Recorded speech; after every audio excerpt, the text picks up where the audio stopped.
Vad är det egentligen att umgås med sitt barn eller sina barn? Umgänge kan ju se väldigt olika ut.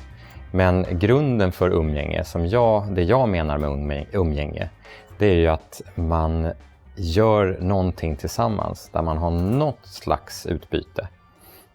Det behöver inte vara att man liksom leker tillsammans jätteaktivt, utan det kan också vara att man tittar tillsammans på tv och pratar lite om det man ser på tv. Det är också umgänge. Eller att man gör någonting praktiskt tillsammans. Att man till exempel krattar löv i trädgården eller att man går en promenad tillsammans. Men allting där man gör någonting där man på något sätt samspelar eller pratar eller så med sitt barn, det är umgänge.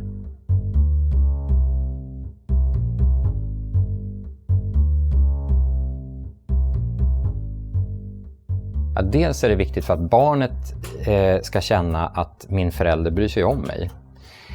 Det är mycket viktigare, om man pratar om hur man som förälder ska visa kärlek för ens barn, så är det här mycket viktigare att man faktiskt avsätter tid och visar intresse för det barnet gör och det barnet pratar om. Det är mycket viktigare än att jag säger jag älskar dig på kvällen när barnen går och lägger sig. Det ska man också göra om man vill. Men jag vill hävda att det är det här att jag faktiskt tar av min tid och vi gör någonting tillsammans. Vi möts och barnet märker det. Det är viktigt.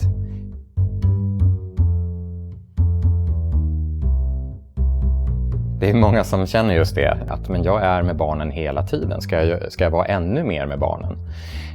Ganska ofta är vi med barnen. Men vi gör andra saker samtidigt. Så vi är inte riktigt närvarande. Vi hör och ser inte riktigt vad de håller på med. Utan vi har vår uppmärksamhet någon annanstans.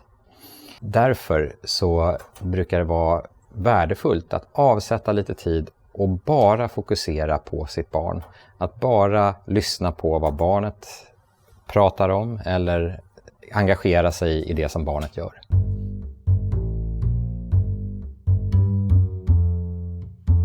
Man bör schemalägga för att erfarenheten är den att om man bara tänker att jag ska försöka göra det mer så blir det ofta inte av.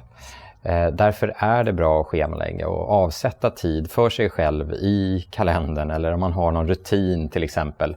Att varje dag innan jag sätter igång med att laga mat eller hushållsbestyr så tar jag en kvart där jag bara pratar med mitt barn eller gör någonting med mitt barn.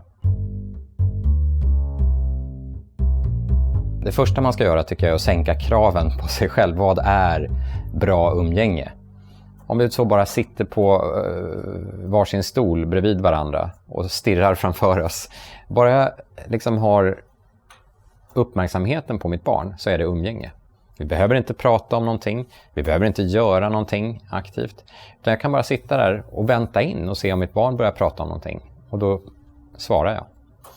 Man kan sänka kravet på vad umgänge är.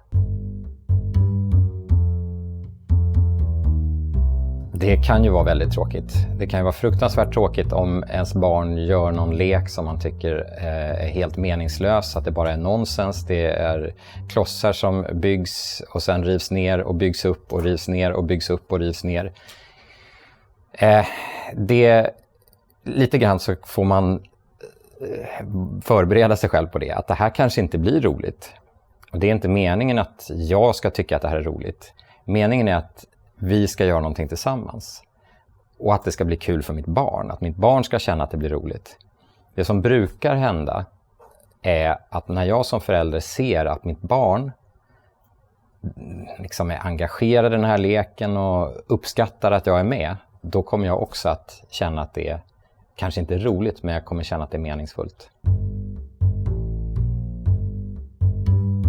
Till att börja med, så om man känner att nu är jag för trött så att det här kommer inte bli bra, då är det bättre att hoppa över den dagen och försöka planera in det här vid någon tillfälle, någon tidpunkt på dagen där man känner att det här är större chans att jag kommer orka.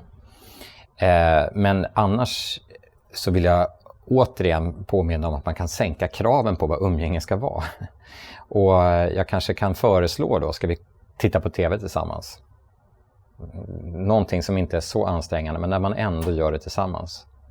Och jag tror barnen märker det. Man kan tycka då att titta på TV, det är verkligen en bra aktivitet. Det är en bra form av umgänge. Det kanske inte är bra om man bara gör det. För det blir lite kommunikation då, såklart. Men barn känner ju att nu sitter min förälder här med mig och gör det tillsammans med mig. Jämfört med en förälder som springer runt och säger att snart är maten klar och ställer några frågor, kom du ihåg, och tar med gympakläderna från skolan och så. Det är ju en slags förälder som gör så. Men om en förälder bara sitter ner bredvid och tittar på TV med barnet, då blir det en annan upplevelse för barnet som är viktig. Ja, så kan det vara. Men risken är att man då inte får till så många sådana tillfällen. Och det är viktigare att ha regelbundenhet i det här. Så det är bättre med 10 minuters halvtråkigt umgänge varje dag än en jätterolig aktivitet varje helg. Då gäller det att passa på när det öppnas en möjlighet. Ett typiskt exempel på det är att man ska skjutsa tonåringen någonstans. Och att man då passar på i bilen, har man en stund tillsammans. Lyssnar på musik tillsammans eller småpratar om någonting. Om det är så att jag har en tonåring som bara sitter framför datorn. Att försöka göra någonting tillsammans runt det. Ofta vill ju tonåringen inte att jag är med och tittar på vad hon eller han gör med datorn.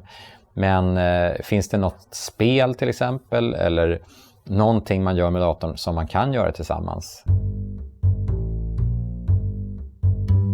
Jag brukar rekommendera 1 kvart om dagen, att man försöker få till 1 kvarts umgänge eller lek varje dag.